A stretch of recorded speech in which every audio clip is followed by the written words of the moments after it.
우리가 함께 볼 하나님의 말씀은 로마서 2장 1절에서 11절까지의 말씀입니다. 로마서 2장 1절에서 11절까지의 말씀을 제가 봉독하고 11절은 함께 읽도록 하겠습니다. 로마서 2장 1절에서 11절에 기록된 하나님의 말씀입니다. 그러므로 남을 판단하는 사람아, 누구를 막론하고 내가 핑계하지 못할 것은 남을 판단하는 것으로 내가 너를 정죄함이니 판단하는 내가 같은 일을 행함이니라. 이런 일을 행하는 자에게 하나님의 심판이 진리대로 되는 줄 우리가 아노라. 이런 일을 행하는 자를 판단하고도 같은 일을 행하는 사람아, 내가 하나님의 심판을 피할 줄로 생각하느냐? 혹 내가 하나님의 인자하심이 너를 인도하여 회개하게 하심을 알지 못하여 그의 인자하심과 용납하심과 길이 참으심이 풍성함을 멸시하느냐? 다만 내 고집과 회개하지 아니한 마음을 따라 진노의 날 곧 하나님의 의로우신 심판이 나타나는 그날에 임할 진노를 내게 쌓는도다. 하나님께서 각 사람에게 그 행한 대로 보응하시되 참고 선을 행하여 영광과 존귀와 썩지 아니함을 구하는 자에게는 영생으로 하시고 오직 당을 지어 진리를 따르지 아니하고 불의를 따르는 자에게는 진노와 분노로 하시리라.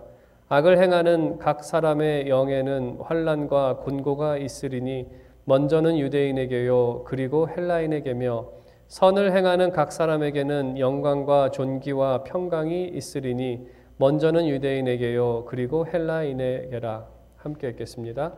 이는 하나님께서 외모로 사람을 취하지 아니하심이라. 아멘. 네, 오늘은 선을 행하는 자라는 제목으로 하나님의 말씀 증거하도록 하겠습니다. 지난주에도 언급을 해드렸듯이 인간은 하나님을 감지할 수 있고 또 인간에게는 이 하나님밖에 채울 수 없는 신이 채울 수밖에 없는 그러한 영적인 부분이 있습니다. 이 부분이 채워지지 않을 때에는 염려와 두려움 또 평안이 사라지는 그러한 것을 느끼게 됩니다. 그래서 대부분의 사람들은 이 부분을 우상으로 채우는데 다양한 형태의 우상들이 존재해 왔죠. 옛날에는 바다의 신, 밭의 신, 무슨 신 해가면서 이러한 것들이 나의 미래에 대한 염려와 두려움을 또 나에게 평안을 가져다주는 그러한 것으로 생각을 했습니다. 하지만 우리 시대의 대표적인 그러한 우상의 형태를 살펴본다면 첫 번째는 성적인 것, 재물, 또 사람들의 인정을 받는 것. 내가 사람들에게 인정을 받을 때 어떤 염려나 두려움이 사라지는 나의 삶의 모습을 사람들이 그래도 인정하는구나라는 사람의 인정에 대한 다른 형태들은 더 많은 사람들의 인정을 받는 그러한 권력이나 또 자신이 미칠 수 있는 그 영향력 이러한 것들이 다 사람에게 받고자 하는 인정에 속해 있는 것들이죠. 그래서 이 시대 사람들은 이러한 것을 우상 삼아서 살아갑니다. 이것이 없이는 살 수 없기 때문에 왜냐하면 인간에게는 하나님밖에 채울 수 없는 영적인 부분이 있기 때문에. 하지만 크리스찬들에게는 예수 그리스도 참 하나님이신 그분이 오셨고 또 그리스도로 인해서 크리스찬들은 그 평안과 두려움과 염려가 사라지는 그러한 상태로 살아갈 수 있습니다. 하지만 크리스찬이 된 많은 사람들, 또 크리스찬이라고 말하는 많은 사람들은 여전히 하나님 한 분만으로 만족하지 못하는, 그리스도 한 분만으로 만족하지 못하는, 그래서 하나님 말고 하나님과 더해서 뭔가 더 있어야 하는, 하나님 플러스 뭔가 더 있어야 하는, 하나님 플러스 사람들의 인정, 하나님 플러스 재산, 재물 이런 것들이 있다는 거죠. 그래서 크리스찬들이나 세상 사람들이나 결국은 하나님을 딴 것으로 바꾸던 하나님과 두 개를 겸하여 섬기던 결국은 둘 다 우상 숭배 가운데 있는 것이고 그래서 세상 사람들이나 크리스찬이나 세상에서 비슷한 모습으로 나타나는 이유는 성적인 문제가 있고 성적인 타락의 문제가 있고 재정 문제 때문에, 돈 때문에 크리스찬이건 크리스찬이 아니건 장사하면서 서로 싸우는 것, 권력과 영향력을 펼치기 위해서 여러 가지 방법들을 동원해서 자신의 영역을 넓히려는 것들, 그러한 것이 믿는 사람이나 믿지 않는 사람이나 여전히 나타나는 그러한 문제라는 것이죠. 그것이 왜 사도 바울이 그 세상 사람들을 정죄할 수 없느냐라는 그 말에 대해서 너희도 같은 일을 하고 있기 때문이라는 그 말의 의미가 이러한 의미입니다. 오늘 우리가 찾고자 하는 것은 우리가 말씀을 통해서 이것이 어떠한 모습인지를 더 구체적으로 볼 것이지만, 우리가 마지막에 답하고자 하는 질문은, 그러면 하나님께서는 그러한 사람들을 어떻게 대하시는가? 그러한 세상과 또 그러한 크리스찬들에 대해서 우리가 오늘 본문을 통해서 이 세상의 모습, 또 크리스찬들의 모습을 한번 이 본문을 통해서 비춰보고, 또 우리 자신을 비춰보고, 또 하나님께서는 그것에 대해서 어떻게 반응하시는지 함께 생각해 보도록 하겠습니다. 먼저 1절에 있는 것처럼 사도 바울은 남을 판단하는 사람아, 이 말의 의미는 감정적으로는 이런 거죠. 정말 답답한 마음으로, 한국말로는 야, 이 사람아, 그런 얘기하지 않습니까? 엉뚱한 짓을 하거나 엉뚱한 말을 할 때, 야, 이 사람아, 그 말도 되지 않는 소리 하지 말라고, 또 말도 되지 않는 그런 짓을 하지 말라고, 그러한 뉘앙스입니다. 그러한 느낌으로, 그러한 감정으로 하는 말이죠. 남을 판단하는 사람아, 너도 같은 짓을 하면서 누구를 판단하고 정죄하냐? 그러한 말입니다. 이것은 이제 유대인 크리스찬들에게 하는 말이죠. 유대인 크리스찬들은 1장에서 설명한 세상의 모습을 바라보면서, 세상의 모습을 1장에서 설명했을 때 하나님을 우상으로 바꾸었고, 또 남녀의 그 자연적인 관계를 동성애라는 것으로 바꾸었고, 또 하나님을 우상으로 바꾸었더니 이것뿐만 아니라 수많은 죄악들이 등장을 했다는 겁니다. 그러한 세상의 모습을 바라보면서 유대인들이 들었던 생각은 무엇이냐면, 이래서 세상이 빨리 벌받아, 하나님께서 빨리 심판하시고 빨리 이런 세상은 없어져야 된다라고 그렇게 세상을 정죄한 것이죠. 제가 당시 로마 사회의 이 모습을 좀 극단적인 그런 부류의 모습을 말씀을 드리면, 당시 로마 사회는 성적으로 아주 문란했던 그러한 시대입니다. 이 시대도 문란하다고 얘기를 하지만 그 시대는 그 심각성이 아주 더하면 더했지 덜하지는 않은 시대였습니다.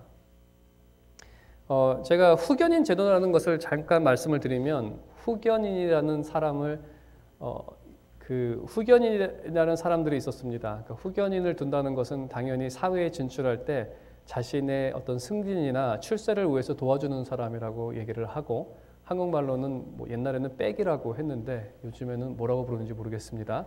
아무튼 그러한 사람들이 있었습니다. 이게 비밀리에 된 것이 아니라 이것은 표면적으로 그 사회에서는 그냥 정말 후견인이라는 그러한 사람이 있었습니다. 때로는 그 사람이 유명한 철학자이기도 하고, 때로는 그 사람이 의원이라든지 그러한 정치인일 때도 있었습니다. 그래서 출세를 하기 위해서 10대, 그때는 이제 수명이 짧았기 때문에 지금보다는 이제 10대 소년들이 이제 후견인을 두게 되는 거죠. 그 사람의 그 잡일을 도와주는 보조 역할을 하기도 하고, 또 철학자 밑에 있으면 그 문화생이 되어서 배우고 또 견습생 역할도 하는. 근데 모든 후견인이 다 그런 것은 아니지만, 후견인 중에는 그러한 소년들을 이렇게 좀 오늘날로 말하면은 인권 유린을 하기도 하고, 그 노동력 착취라든지 이런 것도 하지만, 또 때로는 그 성적 요구를 하기도 하는 동성애죠. 근데 출세를 위해서는 걔네들이 할 수밖에 없는. 근데 이게 지금 사회 같은 경우에는 법적으로 문제가 되지만 이것이 그냥 그 시대의 사회적인 모습이었습니다. 그래서 유대 사람들은 이런 문화하고는 완전 다릅니다. 예루살렘에 사는 유대인들의 문화와 로마에 사는 이 헬라 사람들의 문화는 다릅니다. 그래서 유대인들이 그러한 모습을 봤을 때, 특히 경건한 유대인들이 그러한 모습을 봤을 때, 저런 망할 놈들이라는 말이 나오죠. 저런 지옥불에 다 타 죽을 놈들, 그런 얘기가 나오죠. 판단하고 정죄하고. 오늘날 우리가 뉴스를 보면서도 그러한 생각이 들 때가 있지 않습니까? 어떤 사람이 어떤 어린아이를 납치를 해가지고 살인을 했다. 그러면 그 사람을 손가락질하면서 저 죽일 놈. 쟤는 그 심판을 받아서 정말 제대로 재판을 받아서 사형 선고를 막 선도해야 된다고 막 그 정죄하고 판단을 하죠. 유대인들이 그런 생각을 한 겁니다. 그 세상의 모습을 보면서 저런 망할 놈들, 이놈 망할 세상, 뭐 이렇게 이제 정죄를 했다는 거죠. 그렇게 정죄를 하고 판단을 하는 그 유대의 크리스천들에게 사도 바울이 뭐라고 얘기를 하냐면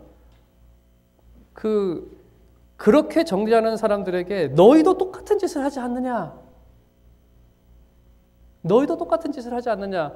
표면적으로 생각하면 좀 이해가 안 되는 말입니다. 왜냐하면 유대인들 중에 경건한 사람들과 그 헬라 사람들의 그 행동이 사실 같지는 않거든요. 하지만 여기서 똑같은 짓을 하는 사람이다라고 이야기를 합니다. 그러면 똑같은 짓을 한다는 것의 그 의미는 무엇일까? 똑같은 짓을 한다는 것은 모든 죄악의 시작은 우리가 1장에서 봤듯이 모든 세상의 악행이나 죄악의 시작은 바로 하나님을 우상으로 바꿈으로써 시작이 되었습니다. 하나님을 우상으로 바꿨을 때에 이러한 일들이 나타난 것이죠. 그래서 우리가 이것을 본다라고 한다면 세상 모든 악의 원인이 무엇인가? 그것은 바로 우상이죠. 하나님을 우상으로 바꾼 것. 그리고 증상이 바로 이러한 불의한 모습들이라는 것입니다. 사도 바울이 이야기하는 것은 무엇이냐면 그 우상이 상황에 따라서 다양한 증상으로 나타납니다. 어떤 상황에서는 성적 타락으로 나타나고 어떤 상황에서는 시기와 악의와 살인과 탐욕과 사기를 치는 다양한 모습으로 나타나지만 이 모든 것들의 이 원인은 바로 하나님을 우상으로 바꾼 거기서 시작이 된 것이기 때문에 너희들이나 세상 사람들이나 다 우상 숭배하는 거 똑같은 짓을 하고 있다라고 그렇게 사도 바울이 말하고 있는 것입니다. 그럼 두 번째로 물어보는 질문은 경건한 유대인들이 이런 질문을 물어보겠죠. 우리는 한 번도 여호와 하나님 외에 다른 신을 섬긴 적이 없는데 무슨 소리입니까? 우리가 언제 우상 숭배를 했습니까? 뭐 여러분들도 그렇게 얘기하실지도 모르겠죠. 우리가 예수 그리스도 외에 언제 우리가 뭐 절에 가가지고 그 뭐 신상 앞에서 절을 했습니까? 뭘 했습니까? 뭐 그렇게 뭐 따질지도 모릅니다. 그러면 제가 그 유대인들에게 그 사도 바울이 어떻게 이야기를 했을까를 좀 생각해 본다면 제가 여성 모임 때 나누었던 말씀 중에 창세기 29장 말씀이 있습니다. 창세기 29장 말씀을 가지고 얼마나 이 우상 숭배가 교묘한지를 알려드리겠습니다. 32절에 이렇게 기록되어 있습니다. 레아가 임신하여 아들을 낳고 그 이름을 르우벤이라 하여 이르되 여호와께서 나의 괴로움을 돌보셨으니 이제는 내 남편이 나를 사랑하리로다 하였더라. 여기서 감사의 제목이 나오는데 하나님께서 나의 괴로움을 돌보셨고 이제 남편이 나를 사랑할 거기 때문에 하나님께 감사합니다. 하나님과 남편 중에 레아는 누가 더 중요한 사람입니까? 한번 다음 구절을 보겠습니다. 둘째를 낳습니다. 그가 다시 임신하여 아들을 낳고 이르되 여호와께서 내가 사랑받지 못함을 들으셨으므로 내게 이 아들도 주셨도다 하고 그의 이름을 시므온이라 하였으며 여전히 남편 사랑받지 못한 게 더 힘든 거죠. 셋째를 낳습니다. 그가 또 임신하여 아들을 낳고 이르되 내가 그에게 새 아들을 낳았으니 내 남편이 지금부터 나와 연합하리로다 하고 그의 이름을 레위라 하였으며 이제는 그가 내 남편이 나를 드디어 사랑하게 됐다라는 그 기쁨, 그 감사. 하나님은 전에도 레아를 쭉 사랑하셨습니다. 하지만 레아에게 중요한 것은 하나님 사랑보다는 남편의 사랑이 더 중요했죠. 그러면 여기서 레아에게 하나님이 중요한 사람입니까? 남편이 더 중요한 사람입니까? 이 본문은 많은 해석자들이 다 동일하게 얘기를 합니다. 레아에게 제일 중요한 사람은 남편이라고. 하나님보다 남편이 더 귀하다고. 정말 교묘하지 않습니까?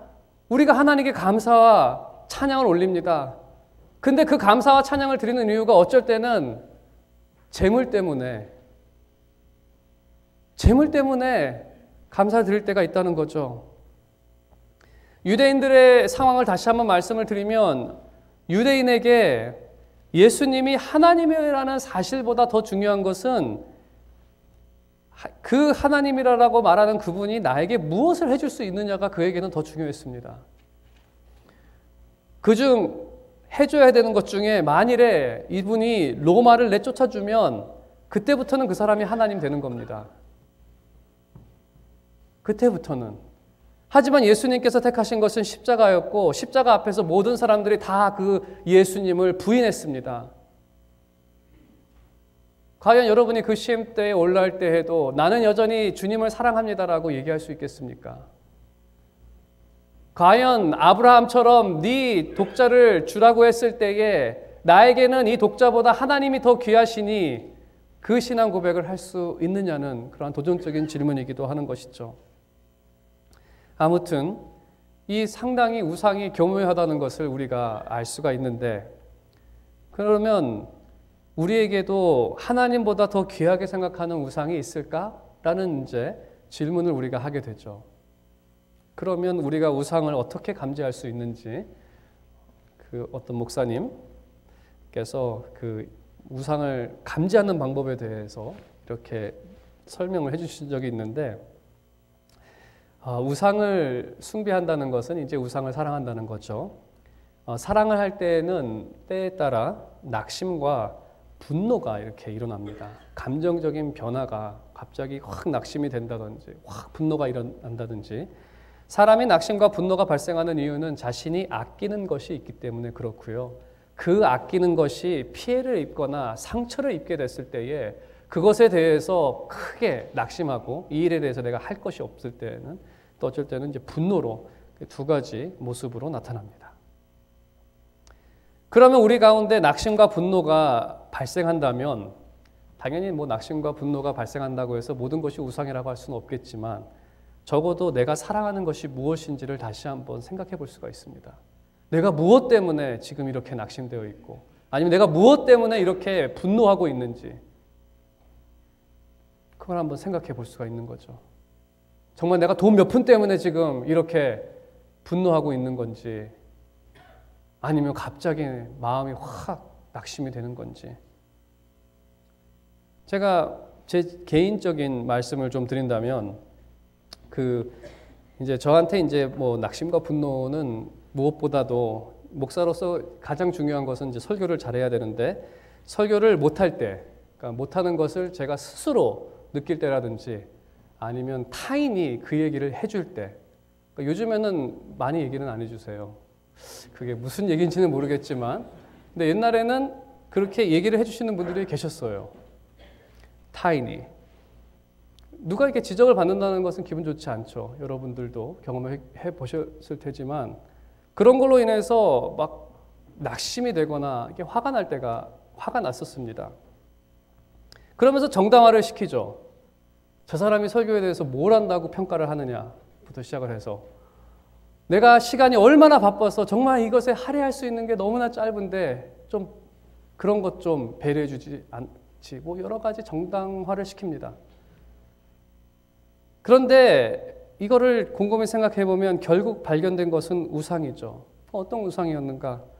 뭐 자존심, 뭐 여러 가지 것을 생각해 볼 수가 있지만 무엇보다도 사람들의 인정. 모든 사람들이 인정을 받기 원하는 것은 내가 필요한 사람이라고, 유용한 사람이라고, 가치 있는 사람이라는 것을 인정받기를 원합니다.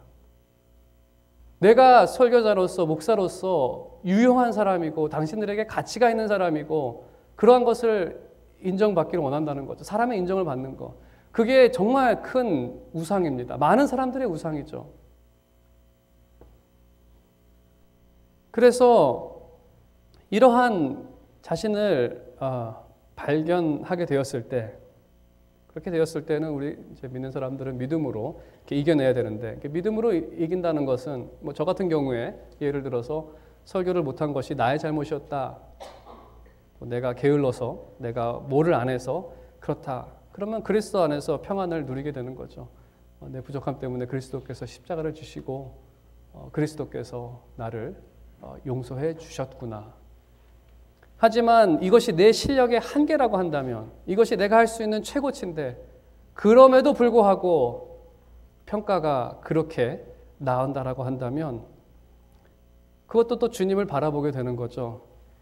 하나님께서 이미 내 실력이 그 정도인지를 아시고 불렀지 제 실력이 그 정도인지 모르고 부르신 분은 아니시거든요.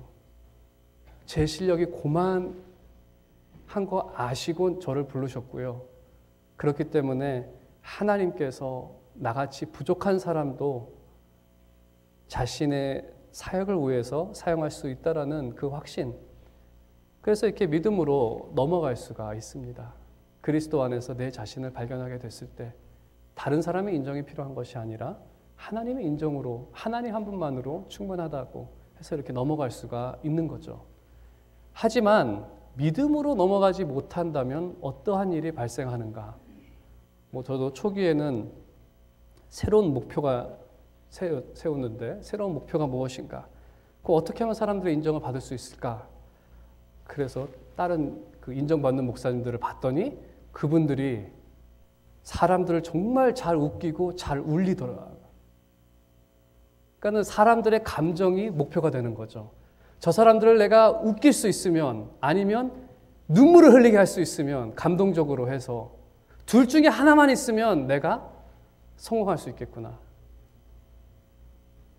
그걸 다른 말로 하면 그때는 정말 우상을 먹이는 거죠. 내 안에 있는 우상을 먹이는 겁니다. 이렇게 해서 인정을 받으면 정말 자신 안에 있는 우상이 먹게 되는 거죠. 재물 때문에 그러한 것이 일어났다라고 한다면 그 재물을 채우면 됩니다. 도둑질을 해서라도, 사기를 쳐서라도 그렇게 해서 먹이는 거고. 우상을 먹이지 않으면 무슨 현상이 일어나냐면 욕구가 강하게 일어납니다. 그리고 그 우상은 늘 더 강한 것으로 줘야지 잠잠해지지 아주 별할 발악을 합니다. 대표적인 우상 말씀드린 것처럼 성적인 것은 당연하고요. 재물, 사람들에게 인정받는 것, 내가 유용한 사람이고 가치 있는 사람이라는 것, 자신이 인정받지 못하고 누가 자신에 대해서 평가를 한다면 시기하고 당을 짓는다는 것은 나 좋아하는 사람들만 모아놓고선 그 사람들에게 서로 자랑하는 거죠. 그리고 그 사람들 모아놓고선 뒷담화를 하기 시작합니다. 저 녀석은 뭐가 잘났다고 하면서 저 가치 없는 놈들이라고 계속 얘기를 하는 거죠. 그들에 비해서 내가 더 낫다고 하는, 왜 당을 짓고 왜 시기를 하느냐, 다 우상을 먹이는 방법들이죠. 이 모든 것들이 재산, 재물에 대해서 탐욕, 시기, 이러한 것들. 설교자 같은 경우에는 정말 감동과 웃음 이런 것을 주기 위해서, 내가 가치 있는 사람이고 이것을 확보하기 위해서 설교를 표절하기도 한다든지 훔치는 거죠. 그다음 학위를 하나 더 따서 내가 이런 사람이다라고 명함에 하나 더 놓는다든지, 아니면 여전히 당을 지어서 자신의 설교를 정말 열광적으로 들어줄 수 있는 그러한 사람들, 팬을 모집하는, 정말 나타나는 모습입니다. 설교자들 중에서. 그러면 이제 오늘 본문의 말씀으로 돌아간다면, 그럼 과연 이들이 세상 사람들이건, 세상 사람들이야 대놓고 우상을 섬기는 사람들이건, 또 교회 안에서 하나님과 우상을 겸해서 섬기는 우상 숭배자들이건, 과연 이들이 하나님의 진노를 피할 수 있는 사람들일까? 하나님의 진노를 피할 수 없다라고 이야기하고 있습니다.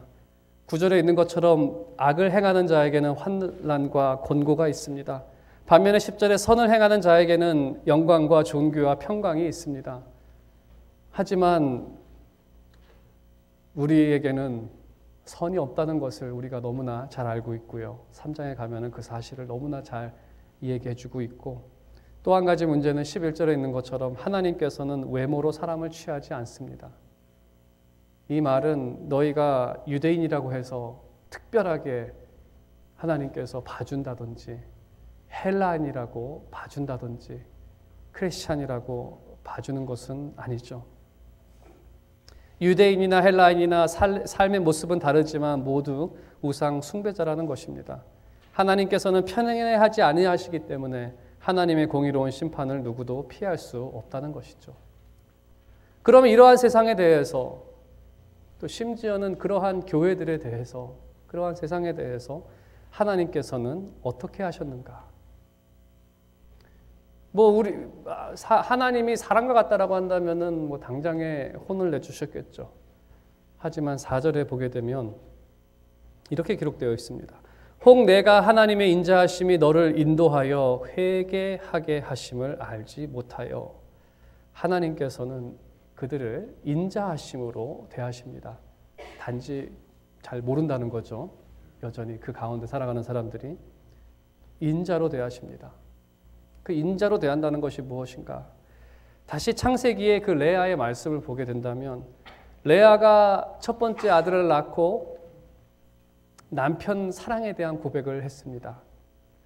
둘째 아들을 또 주셨습니다. 또 은혜 주신 거죠. 그랬더니 또 남편 사랑에 대한 고백을 합니다. 그래서 셋째까지 주셨습니다. 또 은혜 주셨죠. 그랬더니 또 내가 이제 남편하고 같이 살 수 있게 돼서 너무나 기쁘다고 그렇게 고백을 했습니다. 그럴 때 하나님께서 하셨던 것이 무엇이냐? 35절에 보게 되면 또 아들을 주십니다. 또 은혜를 주십니다.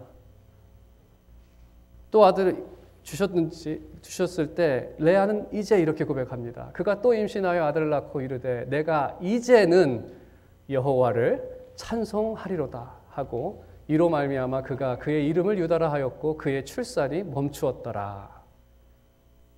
그제서야 출산이 은혜가 그칩니다. 너무 역설적이죠. 우리는 하나님을 신실하게 따르면 뭔가 물질적인 축복이 임할 거라고 생각을 했는데 좀 반대되는 그러한 것이 생겼죠. 하나님께서 은혜를 주시고 또 주셨더니 그제서야 이제 그가 돌이켜 하나님을 바라보게 된 것이죠. 그래서 하나님께서 인자하심으로 은혜를 베푸시는 이유가 무엇인가? 4절에도 언급이 됐듯이 그것은 그들로 하여금 돌이켜 회개하여 하나님으로 향하게 하시기 위해 그들에게 인자하심으로 은혜를 베푸셨다는 겁니다. 저주와 진노를 받아야 될 사람들을 긍휼히 여기시고 은혜를 베풀어 주시는 것이죠. 그래서 그들로 하여금 그들의 죄에서 돌이킨다는 것은 회개하는 거죠. 회개해서 하나님을 하나님으로 인정하고 경건한 삶 가운데 살게 하시기 위하여 그들에게 은혜를 베풀어 주셨다는 것입니다. 우리가 창세기 4장을 읽을 때 해도 가인이 살인을 했습니다. 살인을 하면은 그 사람은 죽어 마땅하고 정말 몹쓸 그러한 사람이지만 하나님께서는 그 살인자 죄인인 가인에게도 은혜를 그치지 않았다는 겁니다. 당연히 그 은혜를 주셨을 때 하나님께서 바라셨던 것은 그가 간절히 자신의 죄를 뉘우치고 그 죄를 돌이켜 주님을 의지하여 죄사함을 얻는 곳까지 가기를 원한 거죠. 하지만 안타깝게도 가인은 거기까지 이르지 못한 거죠. 무엇보다 우리가 다시 한번 기억해야 하는 것은 우리가 받은 은혜는 마땅하지 않은 은혜입니다. 그러니까 합당한 은혜가 아닙니다. 우리에게 합당한 것은 책망이고 형벌입니다. 하지만 하나님께서는 마땅하지 않은 은혜를 우리에게 주셨고 무엇보다도 우리는 그리스도를 통해 얻게 된 그 죄사함과 영생은 우리가 이러한 은혜를 입은 것은 우리에게 선함이 있어서가 아니라 하나님의 인자하심이라는 거죠. 우리가 지난 일주일을 생각해 보더라도 하나님께서 하루도 거르지 않고 우리에게 먹을 것이 있고 입을 것이 있고 집이 있고 이렇게 모든 것을 주신 것도 우리가 받을만 해서가 아니라 우리에게 선함이 있어서가 아니라 하나님의 인자하심입니다.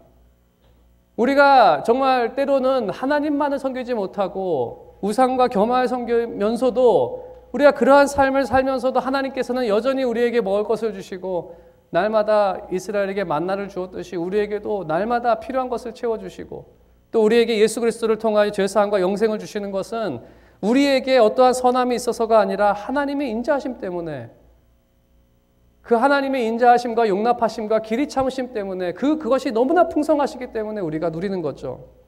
하지만 바울이 이 크리스찬들에게 유대인 크리스찬들에게 지금 책망하는 내용은 너희들은 그의 인자하심과 용납하심과 길이 참으심의 풍성함을 너희들이 멸시하느냐? 정말 하나님께서 너에게 빚진 것이 있어서 이것을 너에게 주는 거라고 생각하느냐? 너희가 정말 아무것도 아니지만 하나님께서는 그의 풍성하심을 따라 너에게 준 것이지 너희가 무엇이 있어서가 아니라는 것을 다시 한번 지금 이제 언급하는 내용이죠. 유대인 크리스찬들은 너무나 당연한 것으로 생각을 했습니다. 자신들이 하나님의 은총 가운데 산다는 것을 예수 그리스도의 십자가를 죄의 용서함을 그 영생을 받을 만해서 받았다라고 생각을 했다는 것이죠. 그렇지 않다는 겁니다. 여러분은 하나님의 은혜를 어떻게 생각하십니까? 여러분이 인정하든 인정하지 않던 지난 일주일도 하나님의 은혜 가운데 살았던 삶이고 우리가 죄 용서함을 받아서 영생 가운데 소망을 가지고 살아가는 이 은혜 또한 하나님께서 우리에게 주신 은혜인데 이 은혜 주신 하나님에 대한 그 감사와 기쁨으로 사셨는지 아니면 왜 나한테는 이것밖에 라는 불평으로 사셨는지 우리가 본문을 통해서 다시 한번 생각해 볼 수 있습니다. 오늘 말씀의 결론을 맺도록 하겠습니다. 우리가 세상을 정죄할 수 없는 이유는 우리도 같은 우상숭배를 하기 때문에 우리가 세상을 정죄할 수 없는 것이죠. 우리가 하나님께 감사하는 것은 죄인을 오래 참으시고 마땅히 받을 저주 대신에 은혜를 베풀어 주셨기 때문입니다. 이것이 바로 우리가 믿는 복음의 내용이죠. 우리는 이 복음의 은혜로 인해서 이제는 하나님 한 분만을 기쁨과 감사로 찬양하며 살아갈 수 있습니다. 우리는 그 안에서 하나님이 나를 인정하시고 하나님이 나를 사랑하신다는 그 사실 하나로 참된 기쁨과 감사 가운데 살아갈 수 있는 것이죠. 진정으로 바라는 것은 여러분의 삶이 이 복음에 합당한 삶을 살며 그리고 이 복음으로 인해서 그 한없는 하나님의 은혜와 그 은총을 감사하며 기뻐하며 찬양하며 살아가는 그러한 여러분의 삶이 되시기를 주님의 이름으로 축원드립니다.